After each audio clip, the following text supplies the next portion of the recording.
ABP news के लिए सी voter ने अपने सर्वे में पूछा और सवाल यही था कि चुनावों को देखते हुए क्या लोक लुभावन बजट आएगा, क्योंकि जनता की उम्मीदें आमतौर पर चुनाव से पहले वाले बजट में यही होती है। और आप देखिए जो जवाब जनता से निकलकर सामने आया वो भी बताता है कि हां में 47% यानी लगभग आधे से के करीब लोगों ने यह जवाब दिया कि वो चाहते हैं कि लोक लुभावन बजट हो। नहीं में 21% लोगों ने कहा और कह नहीं सकते कि श्रेणी में 32% हैं। लेकिन आप ये देखिए कि 32% लोग ये तय नहीं है कि सरकार क्या लोक लुभावन बजट देगी या नहीं देगी।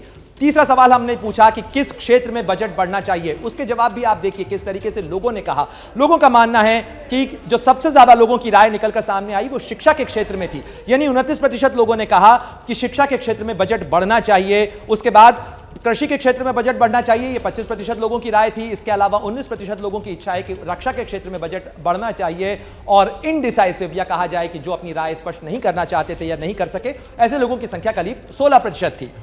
अगर आपका क्रेडिट स्कोर कम है तो बैंक लोन छोड़िए, शादी के लिए लड़की भी नहीं मिलेगी। क्रेडिट स्कोर इंप्रूव करना है तो फ्रीडम ऐप को अभी डाउनलोड करो।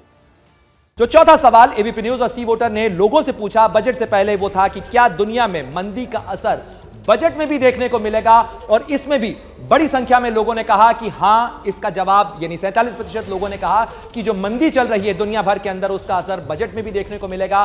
नहीं की तरफ राय देने वाले करीब 22% लोग थे और 31% लोग यानी 31% लोगों का यह मानना था कि फिलहाल कह नहीं सकते हैं कि क्या बजट के ऊपर मंदी का असर देखने को मिलेगा या नहीं मिलेगा। तो ये जो तमाम तीनों सवाल हैं जफर साहब, मैं आपसे जानना चाहूंगा कि बजट को लेकर बहुत सारे लोगों की राय फिलहाल इंडिसिसिव है। वो ये प्रेडिक्ट नहीं कर पा रहे हैं कि सरकार क्या बजट के अंदर शिक्षा का बजट बढ़ाने जा रही है, कृषि के क्षेत्र में ज्यादा फोकस होगा, यानी बजट कोई प्रेडिक्शन नहीं समझ में आ रहा है किसी को कि बजट के अंदर किस दिशा में जा रहे हैं। आपका सेंस क्या कहता है, क्या बजट वाकई में इन उम्मीदों के हिसाब से लोगों की जरूरतों को पूरा करने वाला निकल पाएगा?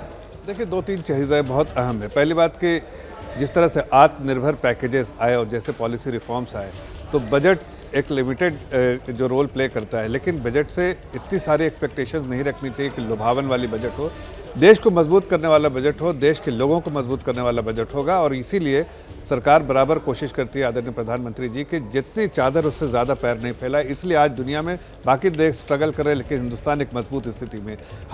मुझे ऐसा लगता है कि आज इस बार फोकस होगा इंफ्रास्ट्रक्चर में।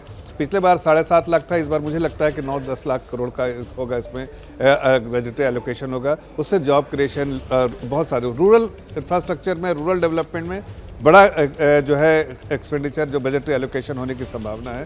साथ साथ आप देखिए, अगर इसमें कृषि सेक्टर में और एजुकेशन सेक्टर में पिछले बार भी बड़ा एलोकेशन हुआ था, इस बार भी मुझे लगता है पिछले बार एजुकेशन में 1 लाख करोड़ का जो है बजटरी एलोकेशन था, इस बार मुझे लगता है और बहुत बड़ा एलोकेशन हो सकता है। साथ साथ जो फोकस है हमारा हेल्थ सेक्टर को और रैम्पेंट इंप्रूवमेंट होना चाहिए, उसके लिए भी हेल्थ सेक्टर में बजटरी एलोकेशन हुआ। लेकिन ओवरऑल सोशल सेक्टर के लिए हमारी सरकार बिल्कुल कमिटेड होती है, आम नागरिक के लिए। इसलिए सोशल सेक्टर, मिडिल क्लास के लिए भी बहुत कुछ जो है सरकार करती है वो करती रहेगी, और उसका वो झलक इसमें बजट में दिखेगा भी। मैं इसी सवाल के ऊपर, आपने जो कुछ कहा इसी पर मैं टिप्पणी लेना चाहूंगा खालिद अख्तर साहब की भी। खालिद साहब, जिस तरीके से जफर साहब भी कह रहे हैं, लेकिन ये जो सवाल हमने पूछे उसमें से 2 सवाल, सवाल नंबर 2 और सवाल नंबर 4 बड़े महत्वपूर्ण है। यानी जनता को लगता है कि मंदी का असर जरूर नजर आएगा बजट के ऊपर, और ऐसे में लोगों की अपेक्षा भी है कि बजट लोक लुभावन होना चाहिए। जफर साहब कह रहे हैं कि बजट से बहुत ज्यादा अपेक्षा नहीं रखना चाहिए, लेकिन जनता आखिर अपेक्षा क्यों न रखे?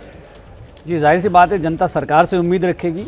भाई वो सरकार ही सारा निज़ाम चला रही है, तो जो भी परेशानियां जनता झेल रही है तो उनके सॉल्यूशंस भी जनता जो है सरकार से उम्मीद करेगी। और देखेंगे जैसे कि जो आम आदमी की ज़िंदगी से जुड़े हुए मसले होते हैं, सबसे ज़्यादा लोग आजकल जो है एजुकेशन बहुत महंगी होती जा रही है, तो उसी में लोगों ने सबसे ज़्यादा लोगों ने कहा है कि गवर्नमेंट को जो है 29% लोग कह रहे हैं कि शिक्षा के क्षेत्र में जो लोगों को सरकार को बजट बढ़ाना चाहिए, जिससे कि उनको कुछ राहत मिल सके, अपने बच्चों को अच्छी एजुकेशन देने में थोड़ी सी उनको सस्ती, उनको उतनी महंगाई की मार ना झेलनी पड़े। और दूसरी बात देखिए, ये जो दौर है पेंडेमिक के बाद, अभी जो यूक्रेन और रशिया का जो वॉर चल रहा है, उसकी वजह से दुनिया में मंदी और इन्फ्लेशन दिखाई दे रही है।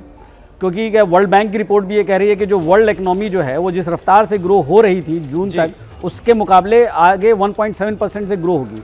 तो उनको लोगों को इनसिक्योरिटीज़ हैं कि शायद हो सकता है उस मंदी का असर हिंदुस्तान पे भी आएगा, तो हिंदुस्तान में आएगा तो उनकी ज़िंदगी की और परेशानियां बढ़ जाएंगी, भाई महंगाई बढ़ सकती है, फ्यूल प्राइसेस अगर बढ़ते हैं तो उसका क्यूमुलेटिव इफेक्ट होता है कंज्यूमर गुड्स पे।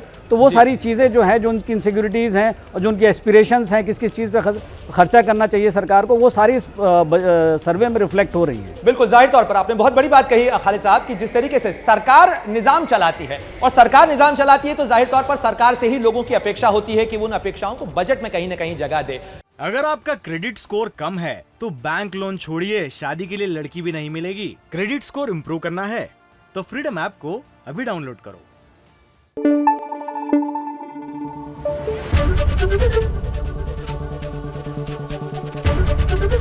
एबीपी न्यूज आपको रखे आगे।